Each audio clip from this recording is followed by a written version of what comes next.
शांति। 18 नवंबर 2024 प्रातः मुरली। ओम शांति। शिव भगवान वाच। मीठे बच्चे, बाप है अविनाशी वैद।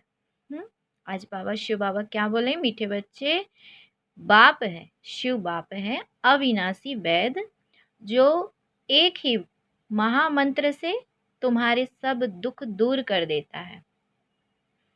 बाबा ने कहा कि जो बाबा शिव बाबा विनाशी वैद है, वो क्या करता है?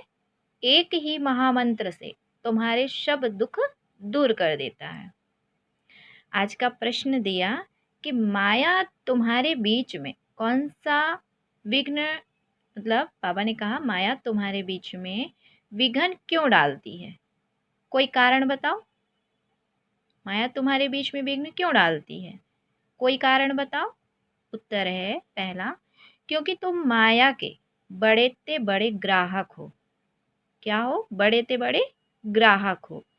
उसकी ग्राहकी खत्म होती है, इसीलिए विघ्न डालती है।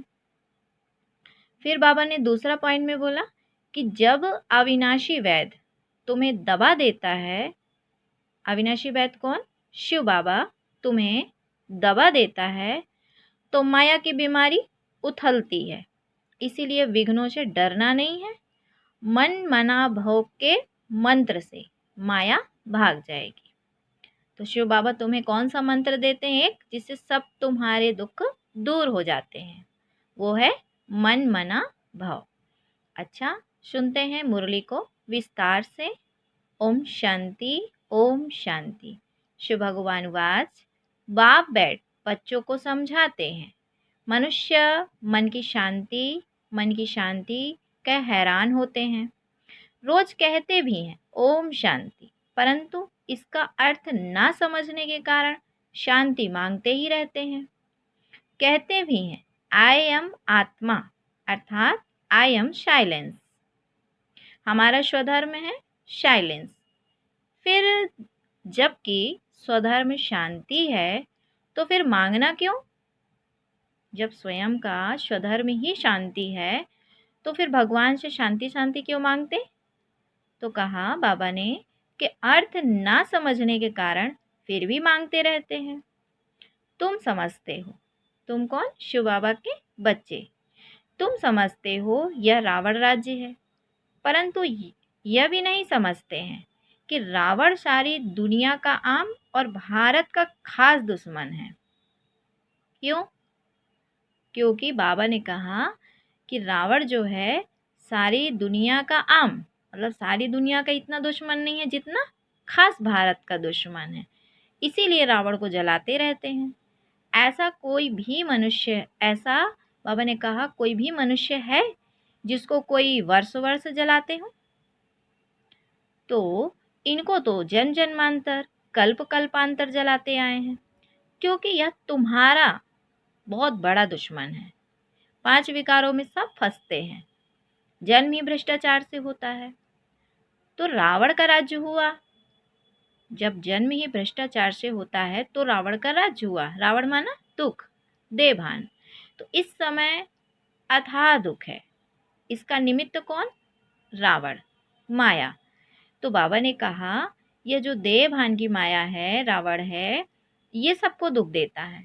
तो बाबा ने कहा यह कोई को पता नहीं है दुख किस कारण होता है। यह तो राज्य ही रावण का है। सबसे बड़ा दुश्मन यह है। कौन? ये 5 विकार।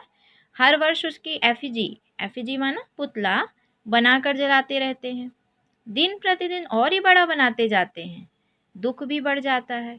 इतने बड़े बड़े साधु संत महात्माएं राजाएं आदि हैं, परंतु एक को भी पता नहीं है कि रावण हमारा दुश्मन है, जिसको हम वर्ष वर्ष जलाते हैं और फिर खुशी मनाते हैं। समझते हैं रावण मरा और हम लंका के मालिक बने। क्या समझते हैं? रावण मरा और हम लंका के मालिक बने, परंतु मालिक बनते नहीं हैं। कितना पैसा खर्चा करते हैं। बाप कहते हैं तुमको इतने अनगिनत पैसे दिए, सब कहाँ गवाए? दशहरे पर लाखों रुपया खर्च करते हैं। रावण को मारकर फिर लंका को लूटते हैं। कुछ भी समझते नहीं। रावण को क्यों जलाते हैं? इस समय सब इन विकारों की जेल में पड़े हैं। ये जो अज्ञानता है, बाबा ने कहा ये विकारों की जो जेल है, इसमें सब पड़े हैं। आधा कल्प रावण को जलाते हैं क्योंकि दुखी है ना, समझते भी हैं रावण के राज्य में हम बहुत दुखी हैं। यह नहीं समझते कि सतयुग में यह 5 विकार होते नहीं। जब रावण का राज्य है तो राम का भी तो राज्य होगा ना। तो राम राज्य में क्या है? राम राज्य में सब सुखी होते हैं। तो सतयुग में यह 5 विकार होते नहीं। यह रावण को जलाना आदि वहां होता नहीं। पूछो यह कब से मनाते आए हो? कहेंगे यह तो अनादि चला आता है। रक्षाबंधन कब से शुरू हुआ? कहेंगे अनादि चला आता है। तो मनुष्यों के पास कोई उत्तर ही नहीं है क्योंकि जानकारी नहीं है पूरी। तो एक ही बात बस बता देते हैं, अनादि चला आता है। तो यह समझ की बातें हैं ना। मनुष्यों की बुद्धि क्या बन पड़ी है? ना जानवर है ना मनुष्य है, कोई काम के नहीं है। क्योंकि जो बुद्धि है उसको सटीक जवाब है ही नहीं, उत्तर ही नहीं है उनके पास, क्योंकि सत्य ज्ञान नहीं है। इसीलिए ना जानवर है और ना मनुष्य है। तो बाबा ने कहा कोई काम के नहीं। स्वर्ग को बिल्कुल जानते नहीं, समझते हैं बस यही दुनिया भगवान ने बनाई है। इतना सुंदर भगवान है, इतना ऊंचे से ऊंचा बाप है, सुख देने वाला है, क्या वो ऐसी दुनिया बनाएगा? तो दुख में याद तो फिर बाबा ने कहा दुख में याद तो फिर भी भगवान को करते हैं, हे भगवान इस दुख से छुड़ाओ। परंतु कलयुग में तो सुखी हो ना सके, दुख तो जरूर भोगना ही है। सीढ़ी उतरनी ही है नई दुनिया से पुरानी के अंत तक के सब राज बाप समझाते हैं। क्या बोला शिव बाबा ने? कि नई दुनिया से पुरानी दुनिया के अंत तक के राज बाप समझाते हैं। लेकिन बाप क्या कहते हैं? बच्चों के पास समय कहाँ है सुनने का, विनाशी धन कमाने में लगे हैं।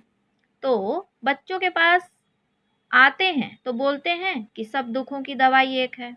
कौन? शिव बाबा जब आते हैं तो बच्चों को बोलते हैं कि सब दुखों की दवाई एक है। क्या? अविनाशी वैद्य है ना। कौन? शिव बाबा 21 जन्मों के लिए सबको दुखों से मुक्त कर देते हैं। वह वैद्य लोग तो खुद भी बीमार हो जाते हैं, पर ये जो अविनाशी वैद्य है वो बीमार नहीं होता, वो सदा प्योर है, सदा पूज्य है। तो बाबा ने कहा इसको कभी बीमारी नहीं होती क्योंकि ये अविनाशी है, विनाशी नहीं है। ये वाले वैद तो विनाशी है ना, क्योंकि शरीर का भी वैद है, तो शरीर वाला वैद तो विनाशी वैद होगा। अब वो आत्मा का वैद है कौन? शिव बाबा। यह तो अविनाशी वैद है, यह भी समझते हो। दुख भी अथाह है, सुख भी अथाह है। बाप अथाह सुख देते हैं, वहां दुख का नाम निशान नहीं होता। सुखी बनने की ही दवाई है। क्या कहा? सिर्फ मुझे याद करो तो पावन शतो प्रधान बन जाएंगे, सब दुख दूर हो जाएंगे, फिर सुख ही सुख होगा। गाया भी जाता है, बाप दुख हरता सुख करता है, आधा कल्प के लिए तुम्हारे सब दुख दूर हो जाते हैं। तुम सिर्फ अपने को आत्मा समझ बाप को याद करो। कितनी सहज बात है, लेकिन करने में कितनी कठिन महसूस होती है। एक को याद करना सहज है, लेकिन अनेकों को याद करते हैं और अनेकों, यहाँ क्या है कलयुग में उल्टा हो गया है। जबकि एक को याद करना सहज होना चाहिए तो एक को याद करना भी मुश्किल हो रहा है और अनेकों को याद करने में सहजता है। तो बाप क्या कहते? बच्चे तुम्हारे सब दुख दूर होने का सिर्फ एक ही उपाय है कि तुम अपने को आत्मा समझो और मुझ बाप को याद करो। आत्मा और जीव दो का खेल है। आत्मा और जीव, जीव माना शरीर। निराकार आत्मा अविनाशी है, साकार शरीर विनाशी है। इसका खेल है। अब बाप कहते हैं देह सहित देह के सब संबंधों को भूल जाओ। क्यों? क्योंकि अब हमें वापस घर जाना है। तो गृहस्थ व्यवहार में रहते अपने को ऐसा समझो कि हमको अब वापस जाना है। पति तो जा ना सके, क्योंकि जब तक आत्मा नहीं समझेंगे तो पवित्र नहीं बनेंगे, पवित्र नहीं बनेंगे तो घर नहीं जा सकेंगे। तो सब सब नंबर बार चलता है ना। तो बाबा ने कहा पति तो जा न सके, इसीलिए माम एकम याद करो, मुझ एक बाप को याद करो, तो शतो प्रधान बन जाएंगे। बाप के पास दवाई है ना। यह भी बताता हूँ माया विघन जरूर डालेगी। ऐसा नहीं है कि जब दवाई करोगे तो कुछ उथल पुथल नहीं होगी, माया विघन जरूर डालेगी। तुम रावण के ग्राहक हो ना, तो उनकी ग्राहकी चली जाएगी। तो जरूर फटकेगी, अर्थात परेशान होगी। तो बाप समझाते हैं यह तो पढ़ाई है, कोई दवाई नहीं है। दवाई यह है याद की यात्रा। क्या दवाई दी बाबा ने? याद की यात्रा। ज्ञान, पढ़ाई, समझ, लेकिन उस समझ के साथ हमको याद भी करना है उस पिता परमात्मा को। तो याद की यात्रा है दवाई। तो एक ही दवाई से तुम्हारे सब दुख दूर हो जाएंगे, अगर मेरे को निरंतर याद करने का पुरुषार्थ करेंगे तो। शर्त क्या है? याद करेंगे तो। भक्ति मार्ग में ऐसे बहुत हैं जिनका मुख चलता ही रहता है, कोई ना कोई मंत्र राम नाम जपते रहते हैं, उनको गुरु का मंत्र मिला हुआ है, इतना बार तुमको रोज जपना है। उनको कहते हैं राम नाम की माला जपना। बाबा ने कहा इसको ही राम नाम का दान कहते हैं, है ना। जपेंगे तो वाइब्रेशन बनेगा, इसलिए वो उस नाम का दान करते हैं। ऐसी बहुत संस्थाएं बनी हुई हैं, राम राम जपते रहेंगे तो झगड़ा आदि कोई करेंगे नहीं, बिजी रहेंगे। ये भी अच्छा है भाई। नास्तिक से तो भक्ति थोड़ा कुछ परसेंटेज अच्छी ही है, क्योंकि झगड़ा नहीं होगा, भगवान की भक्ति में मगन रहेंगे तो। लेकिन बाबा ने कहा कि देखो राम राम जपते रहेंगे तो झगड़ा आदि कोई नहीं करेंगे, बिजी रहेंगे। कोई कुछ कहेगा तो भी रिस्पॉन्स नहीं देंगे। क्यों? क्योंकि भक्ति में बिजी है ना। बहुत थोड़ा ऐसा करते हैं। यहाँ फिर बाप समझाते हैं कि राम राम कोई मुख से कहना भी नहीं है, इतनी भी मेहनत मत करो, देह में आओ भी मत। बाबा तो इतना सहज कर दिया कि मन ही मन जपो, मन ही मन शिव बाबा को याद करो। यह तो अजपा जाप है, सिर्फ बाप को याद करते रहो। बाप कहते हैं मैं कोई राम नहीं हूँ, राम तो त्रेता का था जिसकी राजाई थी, उनको तो जपना नहीं है ना, क्योंकि राम भी फेल हो गए। राम को भी दिखाया ना दुख में। तो दुख दुख किसकी निशानी है? दुख माना देवभान, तो देवभान वाली आत्मा को याद नहीं करना है। राम को भी दुख आया ना, तो बाबा ने कहा देह वाली आत्मा जो देहधारी है, जो जन्म मरण के चक्कर में आता है, दुख सुख के चक्कर में आता है, उसको परमात्मा नहीं कहते। तो बाप ने कहा कि बाप समझाते हैं भक्ति मार्ग में यह सब सिमरण करते, पूजा करते, तुम सीढ़ी नीचे उतरते आए हो, क्योंकि यह सब है अनराइटियस। राइटियस तो एक ही बाप है। वह तुम बच्चों को बैठ समझाते हैं, यह कैसे भूल भुलैया का खेल है। जिस बाप से इतना बेहद का वर्षा मिलता है, उनको याद करे तो चेहरा ही उनका चमकता रहे, खुशी में चेहरा खिल जाता है, मुख पर मुस्कुराहट आ जाती है। तुम जानते हो बाप को याद करने से हम यह बनेंगे, आधा कल्प के लिए हमारे सब दुख दूर हो जाएंगे। ऐसा नहीं बाबा कुछ कृपा कर देंगे, नहीं, यह समझना है हम बाप को जितना याद करेंगे उतना सतो प्रधान बन जाएंगे। बाबा ने कहा कि यह लक्ष्मी नारायण विश्व के मालिक कितने हर्षित मुख है, ऐसा बनना है। बेहद के बाप को याद कर अंदर में खुशी होती है, फिर से हम विश्व का मालिक बनेंगे। यह आत्मा की खुशी के संस्कार ही फिर साथ चलेंगे, फिर थोड़ा थोड़ा कम होता जाएगा। इस समय माया तुमको बहुत हैरान करेगी, माया कोशिश करेगी तुम्हारी याद को भुलाने की। सदैव ऐसे हर्षित मुख रह नहीं सकेंगे, जरूर कोई समय घुटका खाएंगे। मनुष्य जब बीमार पड़ते हैं तो बाबा ने कहा उनको कहते भी होंगे शिव बाबा को याद करो, परंतु शिव बाबा है कौन यह किसको पता ही नहीं। क्या समझ याद करे, क्यों याद करे? हाँ, कौन है शिव बाबा? कौन है शिव बाबा? क्यों याद करे? तो बाबा बोलते हैं ना, तुम बच्चे तो जानते हो, पर दुनिया वाले तो ऐसी बात करते हैं ना। तो बाप को याद करने से हम शतो प्रधान बनेंगे, तमो प्रधान से शतो प्रधान बनेंगे। देवी देवता शतो प्रधान है ना, तो उनको कहा ही जाता है डिटी वर्ड। मनुष्यों की दुनिया नहीं कहा जाता, मनुष्य नाम होता नहीं, फलाना देवता, वह है ही डिटी वर्ड। यह है ह्यूमन वर्ड। मनुष्यों की दुनिया वो है देवताओं की दुनिया। तो बाबा ने कहा यह सब समझने की बातें हैं, बाप ही समझाते हैं। बाप को कहा जाता है ज्ञान का सागर। बाप अनेक प्रकार की समझानी देते रहते हैं, फिर भी पिछाड़ी में महामंत्र देते हैं, बाप को याद करो तो तुम सतो प्रधान बन जाएंगे और तुम्हारे सब दुख दूर हो जाएंगे। कल पहले भी तुम देवी देवता बने थे, तुम्हारी सीरत देवताओं जैसी थी, वहां कोई भी उल्टा सुल्टा बोलते नहीं थे, ऐसा कोई काम नहीं होता था। बाबा ने कहा, वह है ही डिटी वर्ड, यह है ह्यूमन वर्ड। फर्क है ना। यह बाप बैठ समझाते हैं। मनुष्य तो समझते हैं डिटी वर्ड को लाखों वर्ष हो गए। यहाँ तो कोई को देवता कह नहीं सकते। देवताएं तो स्वच्छ थे। महान आत्मा देवी देवता को कहा जाता है, मनुष्य को कभी भी नहीं कह सकते। यह है रावण की दुनिया। रावण बड़ा भारी दुश्मन है। इन जैसा दुश्मन कोई होता नहीं। हर वर्ष तुम रावण को जलाते हो। यह है कौन? क्यों जलाते हो? है कौन? किसको पता नहीं? कोई मनुष्य नहीं। बाबा कहते कोई मनुष्य तो नहीं है। यह है पांच विकार। बाबा कहते यह कोई मनुष्य नहीं है, यह है पांच विकार। इसलिए इनको रावण राज्य कहा जाता है। पांच विकारों का राज्य है ना। सब में पांच विकार हैं। यह दुर्गति और सदगति का खेल बना हुआ है।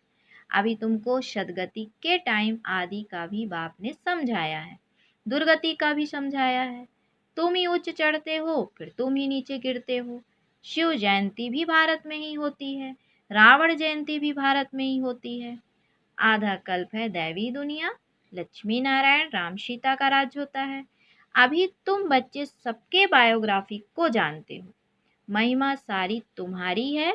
नवरात्रि पर पूजा आदि सब तुम्हारी होती है। तुम ही स्थापना करते हो।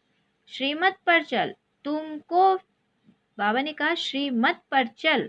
तुम विश्व को चेंज करते हो, तो श्रीमत पर पूरा चलना चाहिए ना। नंबरवार पुरुषार्थ तो करते रहते हैं, स्थापना होती रहती है। इसमें लड़ाई आदि की कोई बात नहीं। अभी तुम समझते हो यह पुरुषोत्तम संगम युग है ही बिल्कुल अलग। पुरानी दुनिया का अंत, नई दुनिया का आदि। बाप आते ही हैं पुरानी दुनिया को चेंज करने। तुमको समझाते तो बहुत हैं, परंतु बहुत हैं जो भूल जाते हैं। भाषण आदि, बाबा ने कहा भाषण के बाद स्मृति आती है। यह पॉइंट समझानी थी।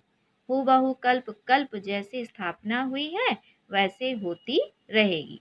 जिन्होंने जो पद पाया है वही पाएंगे। सब एक जैसा पद नहीं पा सकते हैं। उच्चते उच्च पद पाने वाले भी हैं, तो कम कम से कम पद पाने वाले भी हैं। जो अनन्य बच्चे हैं वह आगे चलकर बहुत फील करेंगे। यह साहूकारों की दासी बनेगी, यह राजाई घराने की दासी बनेगी। यह बड़े बड़े साहूकार बनेंगे जिनको कब कब इनवाइट करते रहेंगे। हाँ, बाबा कहते जिनको कब कब इनवाइट करते रहेंगे। सबको थोड़े ही इनवाइट करेंगे। सब मुंह, बाबा कहते सब मुंह थोड़े ही देखेंगे। तो बाबा ने कहा बाप भी ब्रह्मा मुख से समझाते हैं, सम्मुख सब थोड़े ही देख सकेंगे। तुम अभी सम्मुख आए हो, पवित्र बने हो। ऐसा भी होता है जो अपवित्र आकर यहाँ बैठते हैं, कुछ सुनेंगे तो फिर देवता बन जाएंगे।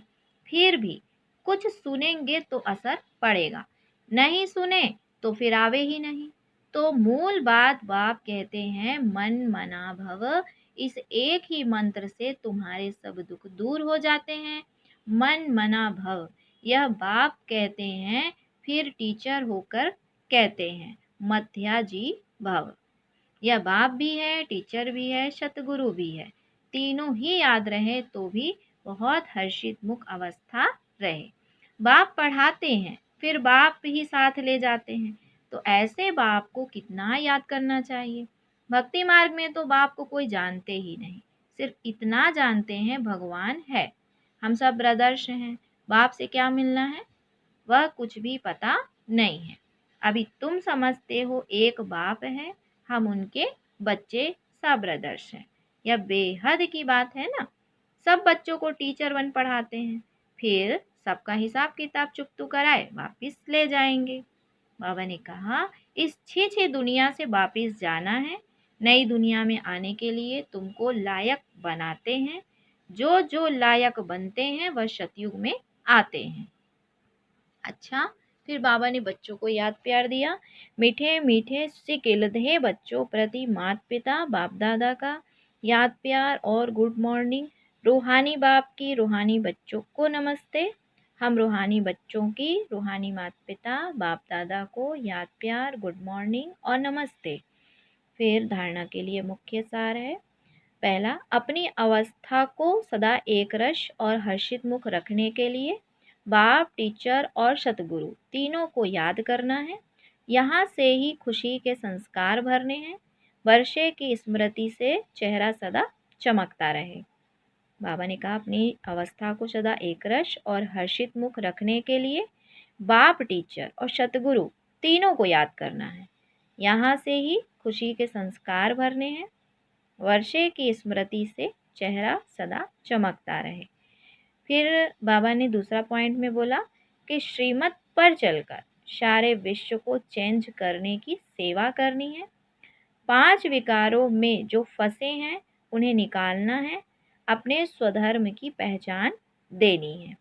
फिर बाबा ने बच्चों को वरदान दिया, सर्व के प्रति अपनी दृष्टि और भावना प्यार की रखने वाले सर्व के प्यारे फरिश्ता भव।